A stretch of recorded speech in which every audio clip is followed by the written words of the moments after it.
Emerging interviewer of the year 2025 Amrita digital media അവാർഡ്സിൽ ഈ ഒരു അവാർഡ് കൊടുക്കുമ്പോൾ നമുക്കറിയാം കറക്റ്റായിട്ട് ഇപ്പൊ പോകുന്ന ഡയറക്ഷനിൽ പോവുകയാണെങ്കിൽ ഒരുപക്ഷെ എനിക്ക് തോന്നുന്നു അദ്ദേഹത്തിന്റെ സ്വന്തമായിട്ടുള്ള ഒരു യൂട്യൂബ് ചാനലും ആ യൂട്യൂബ് ചാനലിലൂടെ വരുന്ന ഇന്റർവ്യൂസും ഒക്കെ ഇനി അങ്ങോട്ടുള്ള കാലത്ത് ഏറ്റവും കൂടുതൽ സെലിബ്രേറ്റ് ചെയ്യപ്പെടുന്നുള്ള കാര്യത്തിൽ യാതൊരു സംശയവും വേണ്ട.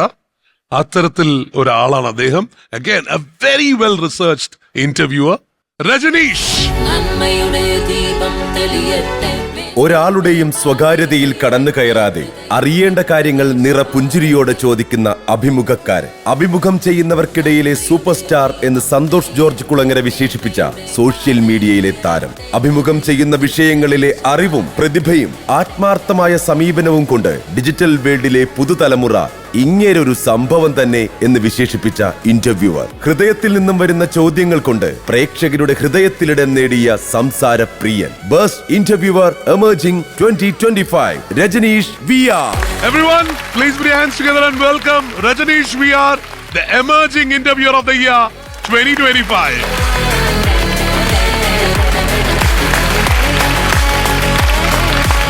നമുക്കറിയാവുന്നതുപോലെ തന്നെ അദ്ദേഹം ചോദിച്ച ചോദ്യങ്ങൾക്കെല്ലാം വളരെ കൃത്യമായിട്ടുള്ള മറുപടികൾ. ഈ പറഞ്ഞ പോലെയാണ്, നമുക്ക് ആ ഒരു ചെറിയ വരയാണല്ലോ അത് വേർതിരിക്കുന്നത്, അത് പ്രൈവറ്റും പേഴ്സണലും തമ്മിൽ. അത് വളരെ കൃത്യമായി നോക്കുന്ന ഒരാളും കൂടിയാണ്. Please bring out the momentum. നന്മയുടെ ദീപം തെളിയട്ടെ, മേന്മയുടെ പാതയിൽ ഉയരട്ടെ, ഹൃദയത്തിൽ പ്രതീക്ഷ പാരട്ടെ.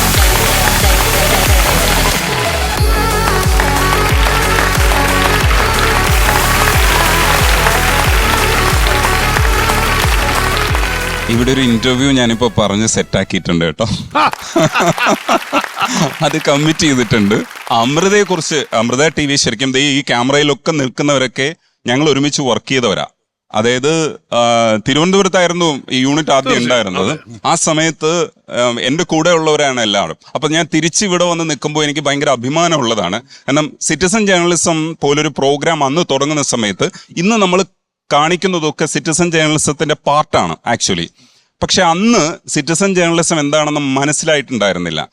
അപ്പൊ ഇന്ന് CJ എന്ന് പറയുന്നത് എല്ലാവർക്കും അറിയാം. കാരണം നമ്മൾ ചെയ്യുന്ന, ഇവിടെ ഇരിക്കുന്ന മിക്കവരും ചെയ്യുന്ന ജോലി എന്ന് പറയുന്നത് അതാണ്. സിറ്റിസൺ ജേർണലിസം എന്ന് പറയുന്ന ഒരു ബേസ് ആണ് അത്. കാരണം ജേർണലിസം പ്രാക്ടീസ് ചെയ്യണമെന്നില്ല, അല്ലാതെ തന്നെ ചെയ്യാൻ പറ്റും എന്നുള്ളതാണ് അന്ന് തെളിയിച്ചത്.